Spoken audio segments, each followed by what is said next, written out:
তালের বাজার একটু চড়া আছে, বড় তালগুলো খুব দাম বেশি হয়ে যাচ্ছে, কোনো তাল 150 টাকা বিক্রি হচ্ছে, কোনো তাল 100 টাকাও বিক্রি হচ্ছে, তাল 80 টাকা। তালটা একটু ধরে এবার তালের দিকে। এবার বিষয়টা হচ্ছে যে তাল কি আগের বারের তুলনায় তালের দাম বেড়েছে না কমছে? তালের দাম একটু এই দিনটাই চড়া থাকে, একটু দাম একটু বেশি থাকে। তাতে কি কাস্টমারের কোনো সমস্যা? খুব সমস্যা হয় না, কারণ এটা প্রয়োজন, সবার প্রয়োজন লাগে, প্রয়োজনের জন্যই সবাই নিয়ে যায় তালটা। কি নাম?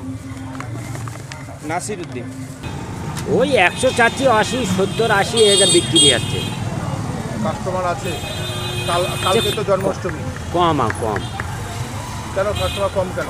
আগে পিছে সব কেনা হয়ে গেছে, কারুর কেনা হয়ে গেছে, কারুর হয়নি এইরকম। তাহলে দাম কীরকম হয় এবছর? এবার একটু কম, কারণ আগের বছরে পুজোটা লেটে হয়, এবার একটু আগে এসছে, এই জন্য তালের আমদানি আছে। এবছর তালের আমদানি আছে। হ্যাঁ, তাতে মানে কাস্টমার মানে একটু কম বাজার। কী নাম আপনার? এশার আলী বিশ্বাস।